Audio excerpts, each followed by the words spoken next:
Hello दोस्तों, welcome two mission CMA. दोस्तों हम लोग कर रहे थे सीएमए फाउंडेशन का paper number 2 fundamental of accounting का एमसीक्यू कर रहे थे।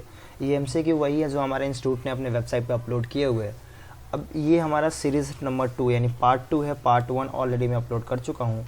पार्ट 1 में मैंने आपको इसके 20 क्वेश्चन सॉल्व करा दिए थे। आज हमें पार्ट 2 में उससे आगे हम सॉल्व करेंगे। तो आज हमें स्टार्ट करना है पार्ट 2 में क्वेश्चन नंबर 21 से। ऑलरेडी 20 क्वेश्चन करा चुका हूँ मैं। तुम फटाफट देखते हैं क्वेश्चन नंबर 21 क्या है हमारा। 21 कह रहा है कि विच of the following is an accounting equation. कह रहा है इसमें से कौन सा अकाउंटिंग इक्वेशन है। तो अकाउंटिंग इक्वेशन हमें पता है क्या होता है, assets equal to capital plus liability. ये हमारी अकाउंटिंग इक्वेशन होती है और कहीं कहीं लाइबिलिटी जगह ऑनर्स इक्विटी भी लिखा होता है। कोई दिक्कत नहीं। तो देख लेते इसमें से कौन सा हमारा है। यहाँ पे है capital equal to asset plus liability. अगर मैं कैपिटल निकालता भी हूँ तो लाइबिलिटी इधर आ जाएगा। तो फॉर्मूला क्या बनेगा, assets minus liability equal to capital. अगर कैपिटल भी निकालना हो तो फॉर्मूला ये बनता है। ये क्या है, capital equal to asset plus liability. नहीं, ये तो नहीं है। उसके बाद है capital equal to assets minus liability. हाँ, capital equal to assets minus liability ये हो सकता है। उसके बाद क्या है, assets equal to liability minus capital. नहीं, assets equal to capital plus liability होता है। ये भी नहीं है। इधर क्या, liability equal to assets plus capital. अगर मैं लाइबिलिटी निकालता हूँ तो कैपिटल इधर आ जाएगा, तो एसेट्स माइनस कैपिटल आएगा। तो ये भी नहीं है। तो कौन सा है सर, तो हमारा इसका पॉइंट नंबर बी, यानी ये आंसर है हमारा point number B, capital equal to assets minus liability. Point number A नहीं, बी आंसर है इसका, ये बी। ठीक है। उसके बाद कह रहा है कि सर AS9 डील विथ, कह रहा है कि AS9 किसका होता था। AS9 होता है रेवेन्यू रिकग्निशन का। तो इसका पॉइंट नंबर सी होगा। तो मैं आपको एक करके सबके बता देता हूँ। तो देखो हमारे पास जो है सबसे पहले क्या लिखा है यहाँ पे, इन्वेंट्री वैल्यूएशन। तो इसका हमारा होता है AS नंबर 2। याद रखना, हो सकता है कि आपका रेवेन्यू रिकग्निशन या कोई और AS पूछ दे। तो इन्वेंट्री वैल्यूएशन का AS नंबर 2 होता है। ठीक है जी। डेप्रिशिएशन का हमारा होता है AS नंबर 6 और प्रॉपर्टी प्लांट इक्विपमेंट यानी किसी फिक्स एसेट का दिया होता है उसका होता है AS 10। उसके बाद रेवेन्यू रिकग्निशन का होता है AS नंबर 9 और कैश फ्लो का होता है AS 3 रिवाइज। ठीक है ना, AS 3 रिवाइज। तो मैंने सबके बता दिया आप लोगों को, ये याद रखना है। कोई सा भी पूछ दें, यहाँ पे 9 पूछा है, 6, 2, 3 कुछ भी पूछ सकता है। ठीक है। उसके बाद कह रहा है कि Y draw a trade bill of कितना, क्वेश्चन नंबर 23 क्या कहता है। वैसे इसका आंसर 22 का तो सी हो गया, 9 पूछा है, बाकी सब मैंने बता दिए। Y draw a trade bill of 12,000 for 6 month. Y ने क्या किया, एक बिल बनाया 6 मंथ के लिए। ठीक है। After holding the bill 2.5 month, Y discounted with bank 10% per annum. देखो बिल कितने का था, तो सर बिल था 12,000 का और कह रहा कि उसका टाइम दिया गया था 6 मंथ का। अब वाई ने अपने पास उसको 2.5 महीने रखा और 2.5 महीने बाद डिस्काउंट कराने गया। तो उसकी ड्यू डेट तो ऑलरेडी 6 महीने थी, 6 महीने में 2.5 महीने तो निकल ही गया, बचा कितना 3.5 मंथ। तो 3.5/12 यानी 3.5 महीने का ही इसको डिस्काउंटिंग चार्जेस देना पड़ेगा। रेट कितना बैंक का, 10% पर एनम। तो कितना आएगा 10/100। इसको कट कर दो यहाँ से। ठीक है, इसको इससे कर दो और इसको सॉल्व कर देते हैं कैलकुलेटर से, क्या दिक्कत है। 1200 इंटू 3.5 डिवाइड बाई 12 कितना आ रहा है, 350 आ रहा है। तो इसका हो गया पॉइंट नंबर बी। ठीक है ना। अच्छा, उसके बाद थोड़ी सी तबीयत ख़राब है मेरी, इसलिए थोड़ा सा खांसी बीच बीच में आती रहती है। देखो इसके बाद मेरी है बिल्स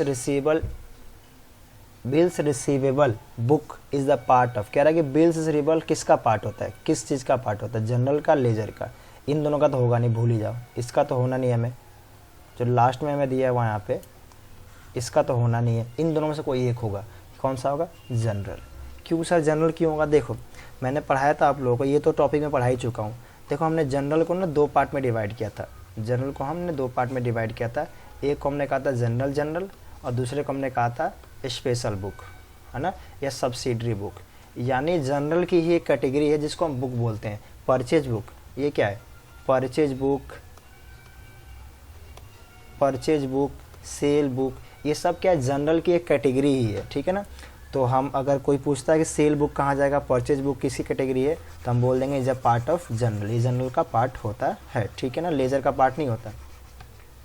अच्छा जी, उसके बाद कह रहा है कि x daily send a certain goods cost plus 25% of cost. कह रहा है क्या कह रहा है, कह रहा है कि हमने सामान भेजा है कॉस्ट प्लस 25%, यानी कॉस्ट जितना था उससे 25% मिला के भेजा है।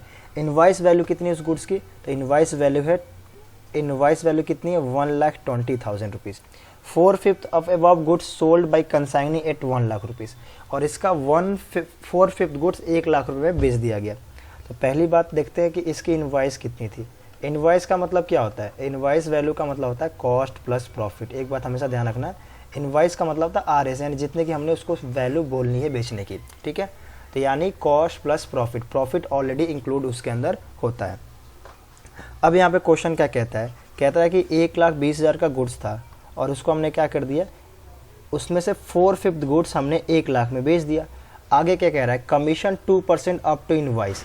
कह रहा है कि जितनी इनवाइस थी जितनी इनवाइस वैल्यू थी जो सामान हमने बेचा उसका 2% कमीशन और 10% एनी सरप्लस एबव इनवाइस। और कह रहा है कि इनवाइस से ऊपर बेचोगे तो उसका 10% तुम्हें कमीशन मिलेगा। और कह रहा है कमीशन के अमाउंट निकालो। देखो क्वेश्चन में ये कह रहा है, मान लो एक गुड्स की RS है ना, रिटेल प्राइस कितनी है 100 रुपये है, इसको हम इनवाइस वैल्यू बोल सकते हैं, कोई दिक्कत नहीं है।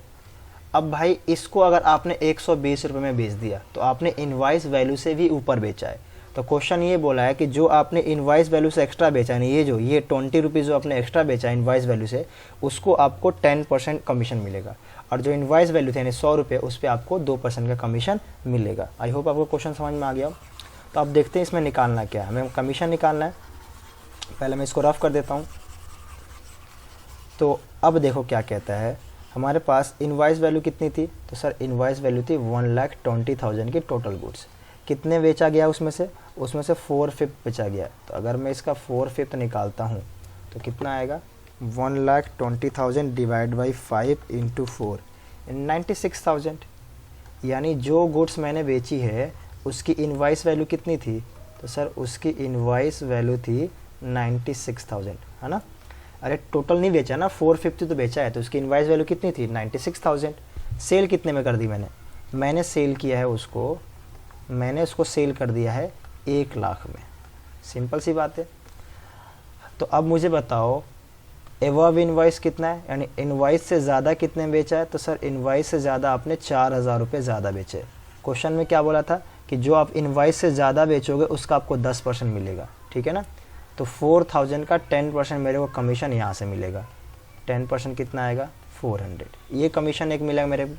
उसके बाद ये भी बोला गया है कि कमीशन 2% मिलेगा आपको इनवाइस वैल्यू पे। इनवाइस वैल्यू कितने की थी, बेचा 1 लाख का था, इनवाइस वैल्यू तो 96 की थी। तो 96,000 का कितना परसेंट, 2% यहाँ भी मिलेगा मेरे को कमीशन। तो 96,000 का अगर मैं 2% निकालता हूँ तो कितना आ रहा है 1920, ठीक है ना, 1920। अगर मैं दोनों को ऐड करता हूँ तो ये आ रहा है मेरा 2320। तो इसका आंसर क्या आएगा 2320 है क्या इसमें, 2320, हाँ ये रहा पॉइंट नंबर बी, ठीक है ना। अच्छा सर इसके बाद हमारे पास क्या है, इसके बाद हमारे पास क्वेश्चन नंबर 26 कह रहा है कि 26 में क्या कह रहा है 26 में कह रहा है कि if co venture take away of goods under memorandum joint venture method then he will be debited these goods is in his book. Co venture ने सामान वापस ले लिया, ठीक है ना, किससे, जॉइंट वेंचर से। जॉइंट वेंचर कौन सा था, मेमोरेंडम जॉइंट वेंचर के मेथड के हिसाब से वापस ले लिया। अब सीधी सी बात है, कह रहा है किस अकाउंट में डेबिट होगा, सेल्स में तो डेबिट होना नहीं है, और इसमें किसमें, परचेज अकाउंट। इसमें परचेज अकाउंट में क्या डेबिट होना है, क्या परचेज अकाउंट में डेबिट नहीं, ना तो सेल किया ना तो परचेज किया है। हमेशा देखो जब को वेंचर और वेंचर के बीच में जो होती है जॉइंट वेंचर जो होती है वो किस रिलेशन से होती है, पर्सनल रिलेशन से। तो कौन सा आ जाएगा यहाँ पे, पर्सनल अकाउंट आ जाएगा।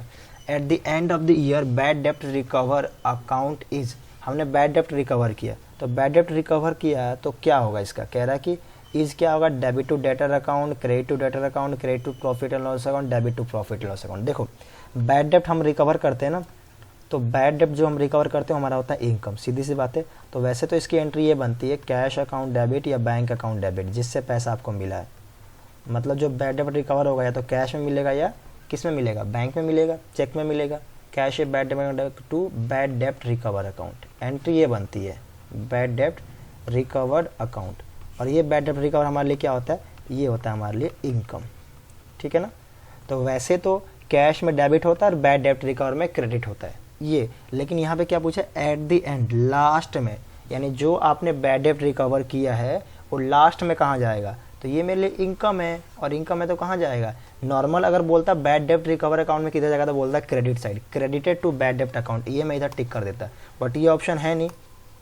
क्यों नहीं है, क्योंकि इसने बोला एट द एंड, एंड में कहाँ जाएगा, तो एंड में इसको हम कहाँ ट्रांसफ़र कर देते हैं, तो एंड में बैड डेब्ट रिकवर ट्रांसफ़र कर देते हैं प्रॉफिट एंड लॉस अकाउंट में, और प्रॉफिट एंड लॉस अकाउंट में किस साइड जाएगा, क्रेडिट साइड, क्यों, क्योंकि ये इनकम है, ठीक है ना, आपका बैड डेब्ट हो चुका था, लॉस हो गया था, मिल गया तो फ़ायदा ये इनकम है, ठीक है, आ जाएगा credited to profit and loss account, ये रहा पॉइंट नंबर सी, ठीक है। इसके बाद हम देखते हैं क्वेश्चन नंबर 28। क्वेश्चन 28 क्या कह रहा है, कह रहा है कि a regard of accounting treatment legacy should be. अरे लेगेसी क्या होता है, हमें जो लेगेसी का मतलब क्या होता है, जो हमें ख़ानदानी कुछ चीज़ें मिल जाती है ना, उसे लेगेसी बोलते हैं। तो लेगेसी हमारे लिए क्या, ट्रीटमेंट ऑफ लॉस, नहीं भैया, ट्रीटमेंट रेवेन्यू एक्सपेंस ये भी नहीं है, ट्रीटमेंट डेफर्ड रेवेन्यू ये भी नहीं है, क्या आ जाएगा, कैपिटलाइज किया जाता है, हमेशा लेगेसी क्या की जाती है, कैपिटलाइज किया जाता है। उसके बाद है मेरे पास, कह रहा है कि sale of 6570 considered in the sale book. कह रहा है कि सेल कितने किया था हमने, तो सेल जो हमने किया था सर वो किया था 6570 का, recorded in cell book is 6750, मतलब हमने सेल कितने किया था 6570 का, और सेल में रिकॉर्ड कितना कर दिया, तो हमने रिकॉर्डेड कर दिया 6750, मतलब ज़्यादा रिकॉर्ड कर दिया थोड़ा सा। कह रहा है कि क्या है बताओ, ये एरर ऑफ प्रिंसिपल है, एरर ऑफ ओमिशन है, एरर ऑफ कमीशन है, और कंपनसेटिंग एरर है, ठीक है ना, तीनों आपको बताना। देखो अगर ऐसा कोई क्वेश्चन है जिसमें कन्फ्यूजन हो तो पहले ये देखना कौन सा नहीं हो सकता 100%, पहले उसको हटाना। देखो कंपनसेटिंग एरर तो बिल्कुल नहीं है, इसके लिए कोई नॉलेज ज़रूरत नहीं है, सीधा दिख रहा है कि कंपनसेट नहीं हो रहा। कंपनसेटिंग एरर का मतलब क्या होता है, कंपनसेटिंग एरर का मतलब ये होता है कि डेबिट करना था और क्रेडिट करना था, मान लो कि 400 डेबिट करना था, किसी और का डेबिट, क्रेडिट वाला हमने डेबिट कर दिया, डेबिट वाला क्रेडिट कर दिया, बट सेम अमाउंट से किया है। हमने ऐसा कुछ गलती की कि सेम अमाउंट से जो कंपनसेट हो गया, तो उसकी वजह से इफेक्ट नहीं आ रहा ट्रायल बैलेंस में, उसे कहते हैं कंपनसेटिंग एरर। ये तो है नहीं, सेम अमाउंट से तो एंट्री हो नहीं रही है, ऊपर नीचे कर दी गई, 250-200 कुछ रुपये का डिफरेंस है, तो कंपनसेटिंग एरर तो नहीं है, ये तो फिक्स हो गया। एरर ऑफ प्रिंसिपल, यानी एरर ऑफ प्रिंसिपल का मतलब क्या होता है कि हमने सेल की जगह परचेज का एंट्री कर दी, या कुछ भी हमने प्रिंसिपल ही गलत लगा दिया, तो ये भी नहीं है, प्रिंसिपल भी सही लगाया, बस अमाउंट गलत है, तो सर ए भी नहीं है और डी भी नहीं है। उसके बाद आता है error of omission, error of omission भी नहीं है क्योंकि छूटा नहीं है, रिकॉर्ड तो किया है, तो कौन सा है सर, एरर ऑफ कमीशन, तो इसका आंसर क्या आ जाएगा, पॉइंट नंबर सी। उसके बाद आता है विच of the following is a correct, कह रहा है कौन सा फॉलोइंग करेक्ट है। कॉस्ट ऑफ गुड सोल्ड, इसमें क्या है ये, अच्छा तो चलो कॉस्ट ऑफ गुड सोल्ड का फॉर्मूला हम बता देते हैं, COGS। Cost of good sold का फॉर्मूला क्या होता है, मैंने लेक्चर नंबर 1 में भी एक क्वेश्चन था इसके ऊपर, opening stock plus purchase minus closing stock, ये हमारा फॉर्मूला होता है। अब क्या लिखा है यहाँ पे, यहाँ लिखा है closing stock equal to cost of goods minus opening plus purchase. अगर क्लोजिंग स्टॉक निकालें हम तो ये इधर आ जाएगा, और ये तो opening plus purchase minus COGS, और इसमें क्या है ओपनिंग प्लस परचेज, नहीं ये तो नहीं होगा, देखो इसमें फिट नहीं बैठ रहा, अगर क्लोजिंग स्टॉक तुम निकालते भी हो तो ऐसा नहीं बनेगा। उसके बाद लिखा purchase plus COGS minus opening stock equal to closing stock, purchase plus COGS, purchase, चलो निकाल ही लेते हैं यार, वो क्लोजिंग स्टॉक कैसे निकलेगा, इसको इधर ले आओ, ये माइनस में ना क्लोजिंग स्टॉक, इधर आएगा तो प्लस में हो जाएगा, ये क्या जाएगा opening stock plus purchase minus COGS, ठीक है ना। क्लोजिंग स्टॉक इक्वल क्या हो गया, अरे इसी फॉर्मूले को मैंने क्या कर दिया, रिवर्स कर दिया, क्लोजिंग स्टॉक प्लस माइनस में दे रहा गया, प्लस में आ गया, बाकी ये चला गया माइनस में। Opening stock plus purchase minus COGS, क्या लिखा है closing stock equal to purchase plus में है, प्लस नहीं ये भी नहीं है, COGS माइनस में, ये प्लस में, ये भी नहीं है। उसके बाद लिखा है cost of good sold COGS plus closing stock minus opening stock equal to purchase, यानी परचेज निकालने के लिए क्या करना पड़ेगा, तो परचेज निकालने के लिए मुझे कॉस्ट ऑफ गुड सोल्ड, ये रहा, इधर ले आओ प्लस कर दो और ओपनिंग स्टॉक माइनस कर दो, यानी cost of good sold plus closing minus opening equal to, हाँ ये फिट बैठ रहा है, पॉइंट नंबर सी। क्लियर है ना, कोई दिक्कत नहीं। अच्छा ये यही फॉर्मूला है, इसी में आगे पीछे इसको करके आप देख सकते हो, कोई दिक्कत नहीं। ठीक है सर, इसके बाद हमारे पास क्या है, पॉइंट नंबर क्वेश्चन नंबर 31 कह रहा है कि प्रोविजन फॉर बैड डेप्ट is made as per. Provision for bad डेप्ट किस लिए, कौन से कॉन्सेप्ट के तहत बनाया जाता है, कौन से कॉन्सेप्ट के तहत बनाया जाता है। तो ठीक है ना, तो सबसे पहले कह रहा है कि एंटिटी कॉन्सेप्ट। तो देखो एंटिटी कॉन्सेप्ट के तहत तो बनाया नहीं जाता। एंटिटी कॉन्सेप्ट क्या होता है पता है आप लोगों को? एंटिटी कॉन्सेप्ट वही कहता है कि हम बुक्स ऑफ अकाउंट में मालिक को अलग रखेंगे, ऑनर को अलग रखेंगे और बिजनेस को अलग रखेंगे। मतलब business is a separate legal entity. Entity concept भी बोलता है, ये कंपनी एक्ट भी बोलता है मानता हूँ, लेकिन अकाउंट्स भी बोलता है business is the separate legal entity from its owner. तो ये तो है नहीं। दूसरा कह रहा है कंजर्वेटिज्म कॉन्सेप्ट। दूसरा कौन सा कह रहा है? Conservatism concept. बताओ कंजर्वेटिज्म कॉन्सेप्ट क्या कहता है? किसी को पता है तो कमेंट में बताओ। कंजर्वेटिज्म कॉन्सेप्ट कहता है कि हम लॉस को या एक्सपेंस को तभी कंसीडर कर लेंगे जब वो अराइज होगा, बट इनकम को हम तब कंसीडर करेंगे जब तक वो रियलाइज ना हो जाए। जब रियलाइज होगा तभी कंसीडर करेंगे। ठीक है ना। उसके बाद वैसे आंसर तो ये है, लेकिन सारी चीज़ बताता हूँ ये। तो इसके तहत हम बैड डेप्ट को प्रोविजन फॉर बैड डेप्ट बनाते हैं। सर कैसे? अभी तो मैंने कहा कि जब भी हम सब, मेरे पास प्रोबेबली है, मेरे को लगता है डूब जाएगा, लगता है 500 पे डूब जाएगा, डूबा नहीं है, लगता है डूब जाएगा, प्रोबेबिलिटी है डूबने की, तो इसको हम बोलते, यही कंजर्वेटिज्म कॉन्सेप्ट कहता है कि भाई जब भी आपको लॉस या इनकम, लॉस या एक्सपेंस अराइज हो जाए या अराइज होने वाला हो, यानी पॉसिबिलिटी है कि डूबेगा पैसा, तभी आप उसको लॉस मान लो। लेकिन आपको लगता है कि 500 का फ़ायदा होगा, तब तक 500 बेनिफिट मत मानना जब तक वो रियलाइज़ नहीं हो जाए। यानी एक्सपेंस और लॉस के केस में कहता है तुरंत मान लो जब तुम्हें लगे, लेकिन इनकम के केस में जब तक रियलाइज़ नहीं हो जाता तब तक उसको आप रिकॉग्नाइज मत करना, मतलब उसको लिखना मत, आप डिफाइन ये मत कर, रिकॉर्ड मत करना। तो ये कंजर्वेटिज्म कॉन्सेप्ट कहता है, ये पॉइंट नंबर 20 का आंसर होगा। कॉस्ट कॉन्सेप्ट क्या होता है? यानी हिस्टोरिकल कॉस्ट कॉन्सेप्ट या कॉस्ट कॉन्सेप्ट, यानी जिस रेट पे हमने परचेज किया है कोई भी एसेट्स, उसी पे रिकॉर्ड की जाएगी। अगर मशीनरी मैंने 1 लाख परचेज की तो हम 1 लाख में रिकॉर्ड करेंगे, कोई उसकी मेरे वो नहीं है कि मार्केट वैल्यू उसकी इंक्रीज हो रही है या डिक्रीज हो रही है। गोइंग कंसर्न कॉन्सेप्ट क्या कहता है? गोइंग कंसर्न कॉन्सेप्ट कहता है कि भाई अब हम ये मान के बुक्स ऑफ अकाउंट प्रिपेयर करेंगे कि मेरा बिजनेस हमेशा के लिए चलता ही जाएगा इन्फिनिटी पीरियड के लिए। ठीक है ना। तो ये मैंने चारों कॉन्सेप्ट आपको थोड़ा थोड़ा एक्सप्लेन कर दिया, बाकी आपके बुक्स में तो है ही, आप पढ़ सकते हो, कोई दिक्कत नहीं है। चलो उसके बाद मेरे पास आता है क्वेश्चन नंबर 32, कैपिटल एक्सपेंडिचर सोन इन कहाँ? Balance sheet. सबको पता है कि कोई भी कैपिटल एक्सपेंडिचर करते हो तो बैलेंस शीट में जाता है। क्या मतलब सर? मतलब हमने एक क्या कर लिया, बिल्डिंग परचेज किया, ये क्या है? कैपिटल एक्सपेंडिचर है ना, तो बैलेंस शीट में जाएगा, एसेट साइड, कोई दिक्कत नहीं है। ये कहाँ जाएगा? और revenue expenditure profit and loss में जाता है। Import duty of raw material purchase is, हमने इम्पोर्ट ड्यूटी किया है, किस इम्पोर्ट ड्यूटी लग गया, किसके ऊपर लग गया? Raw material purchase. तो रॉ मटेरियल परचेज करते हैं तो पहले बताओ ये क्या है? एक्सपेंस है। एक्सपेंस में कौन सा? रेवेन्यू एक्सपेंस है, क्योंकि परचेज रेवेन्यू एक्सपेंस और सेल मेरा रेवेन्यू, तो ये परचेज एक्सपेंस है, यानी सॉरी रेवेन्यू एक्सपेंस है, क्या बोल रहा हूँ, हाँ रेवेन्यू एक्सपेंडिचर है। परचेज मेरा क्या है? रेवेन्यू एक्सपेंडिचर है। अब रेवेन्यू एक्सपेंडिचर पे कोई खर्चा होगा तो भी रेवेन्यू एक्सपेंडिचर, यानी परचेज पे जो मेरी इंपोर्ट ड्यूटी लगी है वो भी किस में जाएगी? रेवेन्यू एक्सपेंडिचर में ही जाएगी। ठीक है ना। तो इसका आंसर होगा 33 का A, point number A. Life insurance corporation account is LIC। LIC account क्या है? तो सर LIC एक आर्टिफिशियल जुडिशियल पर्सन है। मैंने पढ़ाया था ना लेक्चर नंबर स्टार्टिंग में, जब मैंने पढ़ाया था रियल अकाउंट, नॉमिनल अकाउंट पढ़ाया था। देखो पर्सनल अकाउंट के 3 पार्ट होते हैं। पर्सनल अकाउंट के किसके होते हैं? 3 पार्ट होते हैं। कौन कौन से? एक होता नेचुरल पर्सन, एक होता है नेचुरल पर्सन, दूसरा होता है आर्टिफिशियल पर्सन और तीसरा होता है रिप्रेजेंटेटिव। ठीक है ना। तो नेचुरल में कौन से आते हैं? Ram account, Shyam account, Mohan account. Artificial में किसी भी कंपनी का अकाउंट, बैंक अकाउंट, ये सब आर्टिफिशियल में आते हैं। रिप्रेजेंटेटिव में जो आउटस्टैंडिंग वगैरह, सैलरी हो गया, रेंट ड्यू हो गया, उसकी चीज़ें आती है जिसमें कंबाइन लोग होते हैं।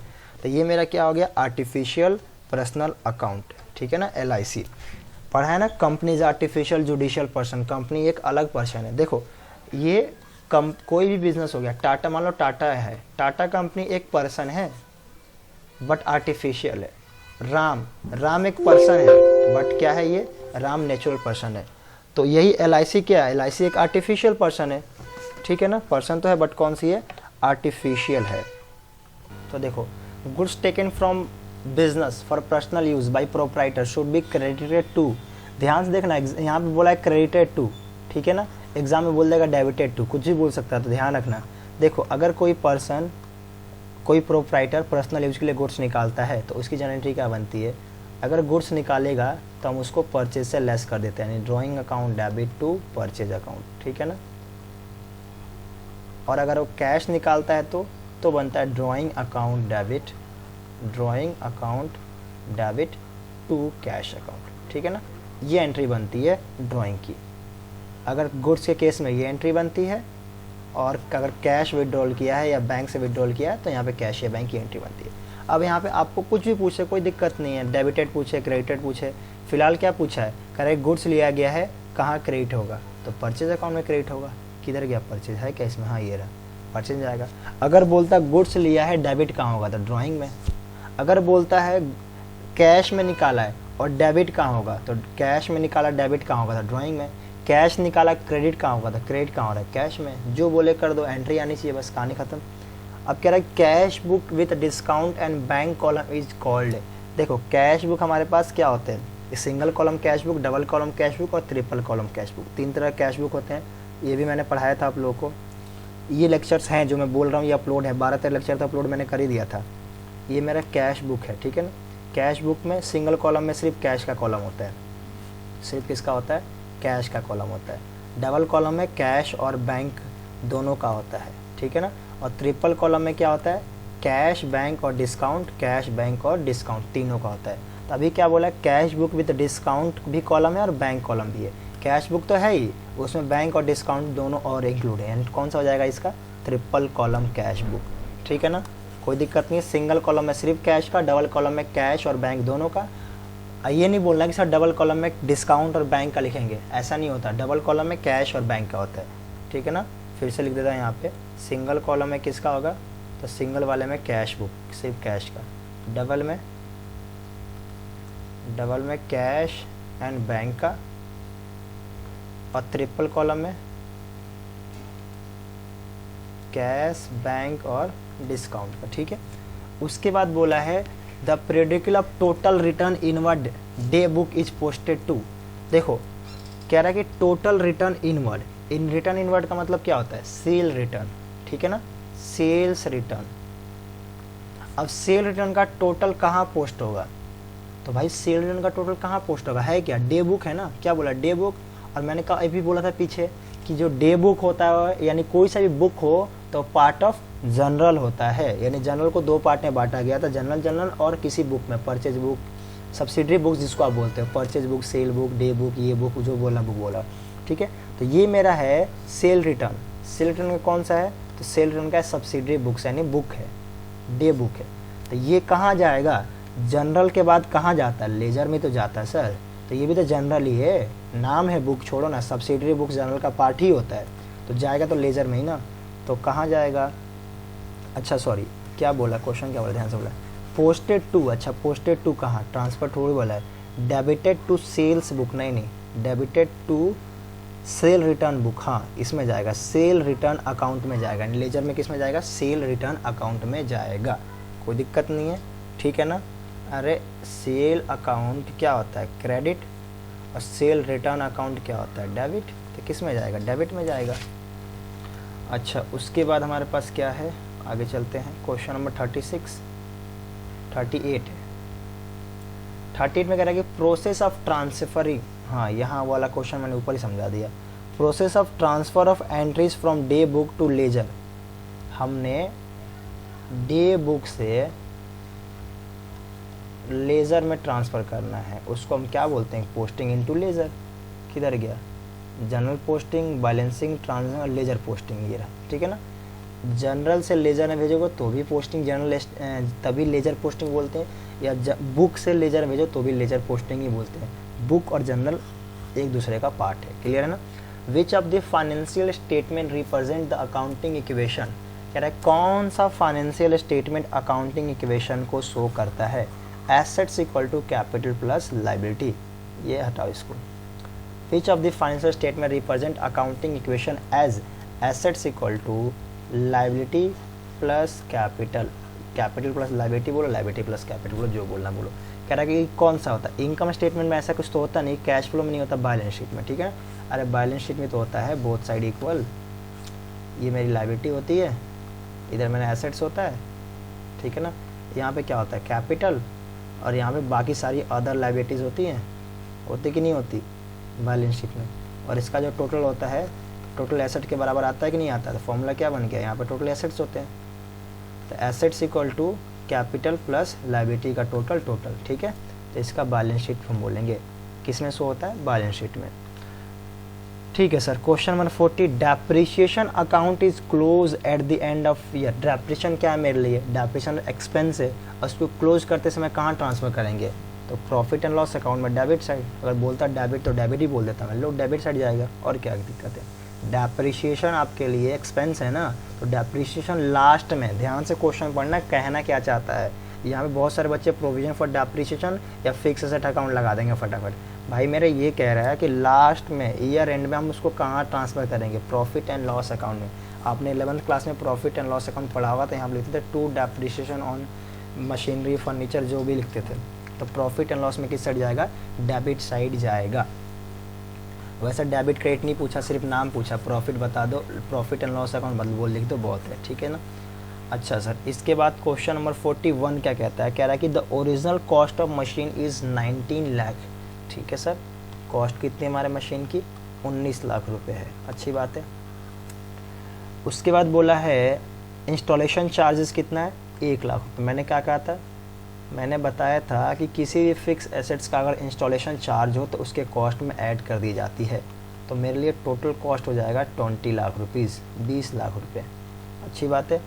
Working life of machine 5 year and residual value कितना है, 40,000 रुपये। The depreciation charge straight line method based 4 year and depreciation will be, कह रहा है कि 4 साल में डेप्रिसिएशन कितना होगा। लाइफ कितना है, लाइफ कितना है, तो लाइफ है 5 साल। और बोला कि 4th ईयर का डेप्रिसिएशन निकालो। देखो कंफ्यूज करने के लिए भाई 4th ईयर का बोल दे, 1st ईयर का बोल दे, 2nd का बोल दे, 3rd का बोल दे, 4th का, 5th का, किसी भी ईयर का डेप्रिसिएशन बोला, डेप्रिसिएशन तो सेम आएगा ना। क्यों आएगा सेम, क्योंकि स्ट्रेट लाइन मेथड से लगाया जा रहा है, तो ठीक है। और हमारे क्वेश्चन हमारे स्क्रब वैल्यू भी दिया हुआ है, स्क्रब वैल्यू, स्क्रब वैल्यू या रेडिजुअल वैल्यू एक ही होता है, ठीक है ना। स्क्रब वैल्यू या रेडिजुअल वैल्यू एक ही होता है। कितना दिया मेरे पास, अच्छा रेडिजुअल की वैल्यू स्पेलिंग गलत लिख दी मैंने, हाँ लो सही से लिख देता हूँ, ठीक है ना। नहीं तो बच्चे वो भी कमेंट करते सर आपने रेडिजुअल की वैल्यू गलत लिख दी है। लो अब सही लिख दिया। तो जी स्क्रब वैल्यू या रेडिजुअल वैल्यू कितनी दी हुई क्वेश्चन में, 40,000 दिया हुआ है। तो देखो स्ट्रेट लाइन अगर मेथड लगाने के लिए बोलता है और ये सारी इन्फॉर्मेशन दी होती है तो एक फॉर्मूला होता है बहुत सिंपल सा, depreciation equal to cost minus scrap value या रेडिजुअल वैल्यू, जो बोलना बोलो, divided by life of assets, या कहीं कहीं बुक्स में एस्टिमेटेड भी लिखा हुआ, कोई दिक्कत नहीं, एस्टिमेटेड लाइफ ऑफ एसेट्स, ठीक है ना। कॉस्ट कितनी मेरी 20 लाख रुपए, कॉस्ट कितनी मेरी 20 लाख रुपए। स्क्रब वैल्यू या रेडिजुअल वैल्यू जो भी क्वेश्चन में लिखे आप लिख देना, 40,000 माइनस एस्टिमेटेड लाइफ कितनी है, तो एस्टिमेटेड लाइफ है क्वेश्चन का 5 ईयर। डिवाइड कर दो इसको, 20 लाख माइनस 40,000 डिवाइड बाई 5, तो ये आ रहा है 392, 3,92,000 रुपये मेरा पर ईयर डेप्रिसिएशन आएगा। चारों पाँचों साल का डेप्रिसिएशन इतना ही आएगा, 4th ईयर का बोले या 1st ईयर का बोले या 5th ईयर का बोले, आंसर इसका क्या होगा, सी होगा, ठीक है ना। आई होप आपको क्लियर हो गया हो। अच्छा सर, इसके बाद हम देखते हैं क्वेश्चन नंबर कौन सा, 42। अब 42 में क्या कह रहा है, कह रहा है कि 42 में मैं कह रहा है कि where errors are notice in the accounting record they should be rectified. कह रहा है कि जब हमने अकाउंटिंग रिकॉर्ड में एरर्स क्या कर लिया, नोटिस कर लिया, उसको कब रेक्टिफाई करेंगे। पहला ऑप्शन बोला है कि at the time of preparation of trial balance. मुझे ज़रा बताओ कि आपने एरर नोटिफाई कर लिया तो आप ट्रायल बैलेंस बनेगा तभी उसको रेक्टिफाई करोगे, उससे पहले भी कर सकते हो। सर हमने पढ़ा था एक बिफोर ट्रायल बैलेंस, एक आफ्टर ट्रायल बैलेंस, एक before preparation of final account, 3 चीज़ होती है ना, याद है ना? आपने पढ़ा था rectification of error before trial balance, before trial balance भी था, आफ्टर विद ट्रायल बैलेंस था, और बिफोर फाइनल अकाउंट भी था, ठीक है ना? आपने ये सारी चीज़ें फाउंडेशन में ही पढ़ रखी होगी। तो एक तो कह रहा है कि ट्रायल बैलेंस बनाते समय, चलो ठीक है आगे पढ़ते क्या कह रहा है, without waiting accounting year and, या अकाउंटिंग ईयर ख़त्म होने से पहले हम कोई इंतजार नहीं करेंगे, ख़त्म होगा तो ही करेंगे, हाँ ठीक है। After preparation of final account, यार फाइनल अकाउंट बनने के बाद कौन सा होगा, जब फाइनल अकाउंट आपने बना दिया तब क्या रेक्टिफाई करोगे नेक्स्ट ईयर, तो ये भी नहीं होना, ये भी नहीं होना। अब इन दोनों में से कोई एक, तो ये कह रहा है कि भाई हम फाइनल अकाउंट ट्रायल बैलेंस बनाएंगे तो ही करेंगे। क्यों? ट्रायल बैलेंस बनाने से पहले नहीं होता कि हमने पढ़ा तो है, तो पहले भी होता है, यानी क्या हो जाएगा, पॉइंट नंबर बी आंसर होगा, ये भी नहीं होगा। यानी जब आपको पता चले एरर, या तो ट्रायल बैलेंस बनाने से पहले पता चले या ट्रायल बैलेंस बनाने के बाद पता चले, आप कभी भी रेक्टिफाई कर सकते हो। आपको जब पता चले उसी टाइम रेक्टिफाई करना चाहिए, आपको वेट करने की जरूरत नहीं है, क्योंकि मेरे पास 3 ऑप्शन है, बिफोर, आफ्टर, अब मान लो कि यार ट्रायल बैलेंस बन गया तब पता चला, तब मैं बिफोर फाइनल अकाउंट कर लूँगा। अगर ट्रायल बैलेंस बनाने से पहले पता चल गया तो क्या मैं ट्रायल बैलेंस बनने का इंतजार करूंगा? नहीं सर, बिफोर ट्रायल बैलेंस भी कर सकते हैं, यानी आंसर क्या होगा, B, without waiting for accounting year end, यानी एंड होने के कोई मुझे वेट नहीं करना, जब मेरे को पता चलेगा उसी टाइम मैं बना दूंगा। तो 42 का बी होना चाहिए मेरे हिसाब से। उसके बाद कह रहा है कि purchase of 49,500 from Shiva as recorded purchase book 59,400, the profit with would so increase, decrease, increase, और उसका neither increase and not decrease, ठीक है। क्वेश्चन क्या कह रहा है, ध्यान से करो। कह रहा है कि मैंने परचेज किया था, ठीक है सर, परचेज कितने किया था, कहीं से भी किया हो, शिवा से किया हो, शिवानी से किया हो, किससे भी किया हो, हमने किया था परचेज 49,500 का, और रिकॉर्ड हमने कितना कर दिया, तो हमने रिकॉर्ड कर दिया 59,400 का, यानी ज़्यादा रिकॉर्ड कर दिया, कितना, 49,500 माइनस 59,400, यानी 9900 को मैंने ज़्यादा रिकॉर्ड कर दिया, परचेज को इंक्रीज कर दिया। परचेज हमारा क्या है, परचेज हमारा सर एक्सपेंस, परचेज हमारा क्या है, एक्सपेंस। जब आप परचेज को इंक्रीज करोगे तो आपका एक्सपेंस भी इंक्रीज होगा, और जब एक्सपेंस इंक्रीज होगा तो प्रॉफिट क्या हो जाएगा, जब आप खर्चे को बढ़ाओगे तो प्रॉफिट क्या हो जाएगा, डिक्रीज हो जाएगा, ठीक है ना। तो इसका आंसर क्या होगा, देखते हैं, इंक्रीज तो नहीं होगा, डिक्रीज ऑफ, क्या हो गया, प्रॉफिट में क्या होगा, डिक्रीज होगा, ये रहा point number B, decrease of 9900, यानी 9900 रुपये का, 9,900 का प्रॉफिट में क्या आएगा, डिक्रीज आएगा। From the following detail ascertain the adjusted bank balance as per cash book, overdraft as per cash book is 1,60,000, ठीक है सर। उसके बाद कह रहा है कि cheque receive enter twice in cash book, 10,000 rupees का हमने 2 बार एंट्री कर दी थी कैश बुक में। Credit side of bank column cash short come है, बैंक चार्ज लगाया 400 रुपये का, एंटर ट्वाइस, ये भी 2 बार की एंट्री कर दी गई है। और आपको क्या करना है, निकालना है bank balance as per cash book निकालना है। तो bank balance as per cash book दिया क्या मेरे पास, कह रहा है कि overdraft as per cash book, overdraft as per cash book कितना दिया हुआ है, तो sir overdraft as per cash book, ठीक है ना, कितना दिया हुआ मेरे पास, 1,60,000 रुपीज़ दिया हुआ है। एक बात हमेशा ध्यान रखना कि ओवरड्राफ्ट का मतलब क्या है, लाइबिलिटी, तो ये लाइबिलिटी को शो करता है, ठीक है ना, नेगेटिव बैलेंस को शो करता है। अब हम एक एक करके क्वेश्चन पढ़ते हैं। कह रहा है कि cheque receive enter twice in a cash book 10,000, कह रहा है कि हमने कैश बुक में ना 2 बार 10,000 से एंट्री कर दी। तो चलो एक बार तो सही था, रिसीव की एंट्री करनी थी, लेकिन हमने एक बार और एंट्री कर दी थी, ट्वाइस एंट्री कर दी थी। तो इसको क्या करूँ मैं, आप सर क्या करोगे, एक को हटा दो, एक तो सही था, एक को हटा दो, आपने 2 बार एंट्री कर दी थी ना, तो एक बार क्या करो, उसमें से एंट्री निकाल दो। तो कैश बुक में मैंने 2 बार एंट्री कर दी है, कितनी बार एंट्री की है, 2 बार। अब एक बार मेरे को ये ख़त्म करने के लिए क्या करना पड़ेगा, 2 बार मैंने प्लस कर दिया ना, एंट्री का मतलब 2 बार प्लस कर दिया, तो एक बार मेरे को क्या करना पड़ेगा, माइनस करना पड़ेगा। तो 10,000 अगर मैं कैश बुक से माइनस करता हूँ, ध्यान देना मैं क्या बोल रहा हूँ, मैं कह रहा हूँ कि मैंने कैश बुक में 20,000 रुपये प्लस कर दिया, करना 10 ही था, तो सर क्या करो, 10,000 माइनस कर दो, क्या दिक्कत है, आपने जितना बढ़ाया था उतना घटा दो। तो अगर मैं 10,000 कैश बुक से माइनस करता हूँ तो कैश बुक में क्या हो जाएगा, बैलेंस डिक्रीज होगा नॉर्मल केस में। लेकिन अभी हमारा जो कैश बुक में बैलेंस है वो क्या है, ओवरड्राफ्ट है, लाइबिलिटी है, यानी ऑलरेडी उसमें बैलेंस कम है, वो तो ऑलरेडी लाइबिलिटी में जा रहा है, और अगर उसमें से तुम और डिक्रीज करते हो तो लाइबिलिटी इंक्रीज होगी। समझ में आ रहा है मेरी बात? मैं कह रहा हूँ कि अगर आप कैश बुक में पैसे निकालते हो तो कैश डिक्रीज होगा नॉर्मल केस में, लेकिन ये तो ओवरड्राफ्ट का केस है, तो जब ओवरड्राफ्ट के केस में से पैसे हम निकालते हैं तो लाइबिलिटी और मेरी इंक्रीज करती है। अरे बहुत सिंपल सी बात है, आपके ऊपर 50,000 रुपये की लाइबिलिटी थी, आपने 10,000 रुपये उसमें से और निकाल लिया तो लाइबिलिटी आपकी और बढ़ गई, 60,000 हो गई।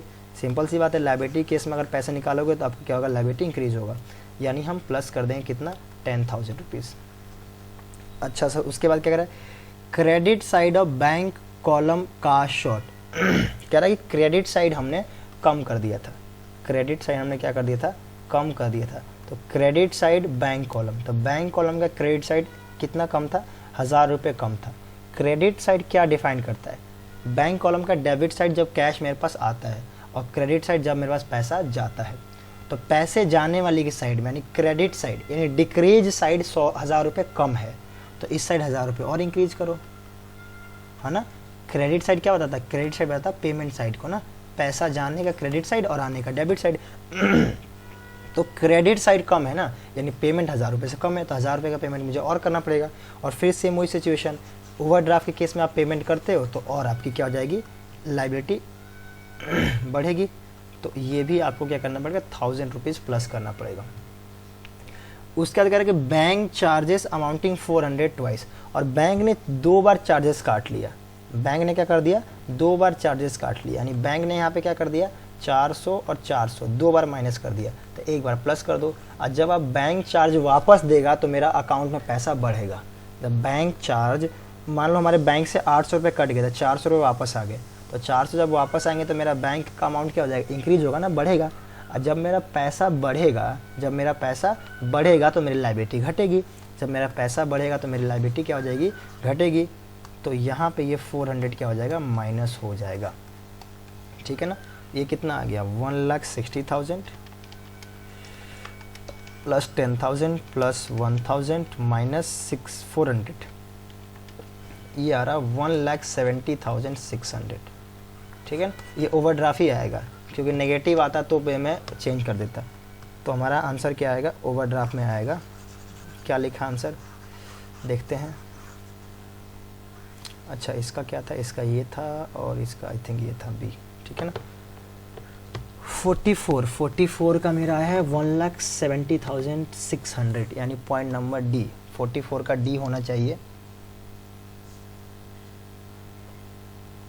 ठीक है ना। उसके बाद हमारे पास है question number 45, when credit balance as per passbook is starting point of bank reconciliation statement, bank charges are. ध्यान से देखना क्या बोला है, बोल रखा है कि when credit balance as per passbook, हमारा पासबुक में क्या है, क्रेडिट बैलेंस है, यानी पैसा है ना। क्रेडिट बैलेंस, पासबुक में क्रेडिट बैलेंस होता है ना, कैश और कैश बुक में या बैंक अकाउंट में डेबिट बैलेंस होता है, ठीक है ना। तो पासबुक का क्रेडिट बैलेंस का मतलब क्या, फेवरेबल है,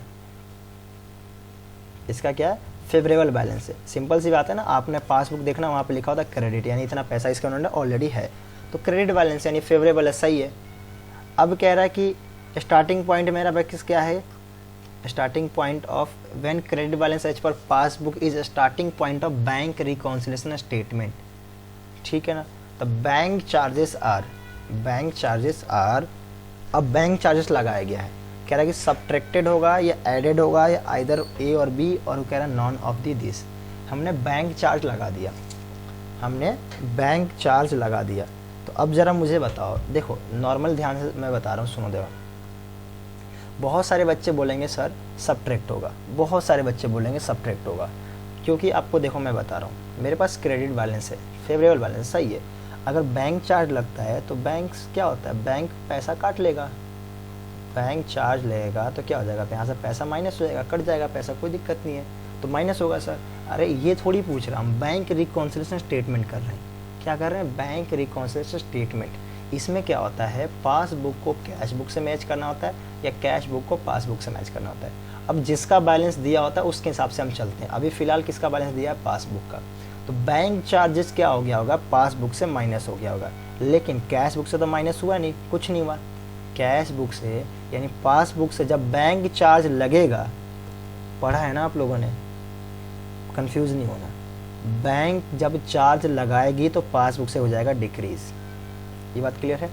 कैश बुक से डिक्रीज हुआ क्या, नहीं सर, क्योंकि कैश बुक का तो बैलेंस ही नहीं दिया, यानी हमने यहाँ से पैसा तो कम कर दिया पासबुक से, और कैश बुक से कम नहीं हुआ है क्योंकि cash book as it is है। अब दोनों रिकॉन्साइल कैसे होगा, मैच तो होगा नहीं। तो सर एक काम करो, कैश बुक को भी कम कर दो, बराबर हो जाएगा। बट कैश बुक का तो बैलेंस ही नहीं दिया ना, जिसका बैलेंस दिया उसी को हम कर सकते हैं। तो सर कैश बुक को कम नहीं कर सकते तो वापस पासबुक को बढ़ा दो, क्या दिक्कत है ना। कैश बुक का पैसा कम नहीं हुआ लेकिन पासबुक का कम हो गया क्योंकि बैंक चार्ज लग गया। लेकिन अब दोनों को बराबर करने के लिए वापस से मेरे को पासबुक क्या करना पड़ेगा, इंक्रीज करना पड़ेगा। तो क्या हो जाएगा, इसका एडेड होगा, ठीक है ना। प्रैक्टिकली सब्ट्रैक्टेड होता है लेकिन रिकॉन्साइल करना है, क्वेश्चन नहीं करना है यहाँ पे, तो ये होगा एडेड। क्लियर है ना। ये मैंने क्वेश्चन नंबर 45 तक करा दिए हैं, बाकी ये जो क्वेश्चन है अगले लेक्चर में हम करेंगे। Thank you so much. अगर वीडियो अच्छी लगी हो तो इस चैनल को सब्सक्राइब कर लेना और शेयर जरूर करना दोस्तों के साथ ताकि उनको हेल्प हो जाए। देखो ध्यान से कर लो, सारे क्वेश्चन अच्छे से कर लो, आपके दिसंबर एग्जाम बहुत ईजिली क्लियर हो जाएगा। MCQ क्वेश्चन होंगे, कोई दिक्कत नहीं, अगर आराम से कर लोगे। MCQ मैं इनफ करा दूंगा, अभी ये सारे इसमें 300 के आसपास MCQ तो इसी बुकलेट में है। जो MCQ का बुकलेट हमारे इंस्टीट्यूट ने अपलोड किया वही तो मैं करा रहा हूँ। तो इसी बुकलेट में हमारे पास 315 के आसपास कुछ ऐसे MCQs और ट्रू फॉल्स हैं। प्लस उसके बाद मैंने कहा था कि MTP मॉक टेस्ट पेपर भी करा दूंगा कुछ हमारे पास, और वर्कबुक में कुछ MCQ दिए वो भी करा दूंगा। पहले इसको तो कंप्लीट कर लें। तो आपको अगर वीडियो हेल्पफुल लगी हो तो इसको प्लीज़ सब्सक्राइब करना चैनल को और शेयर ज़रूर करना, ठीक है। ताकि देखो मेरे को ये तो मोटिवेशन मिलता है कि मैं जो मेहनत कर रहा हूँ उससे बच्चों को क्या हो रहा है, बेनिफिट हो रहा है, ठीक है ना। और हम आगे करते रहेंगे। MCQ बहुत सारे मैं करा दूंगा, टेंशन ना लो। थैंक यू सो मच, मिलता हूँ आप लोगों से मैं नेक्स्ट वीडियो में।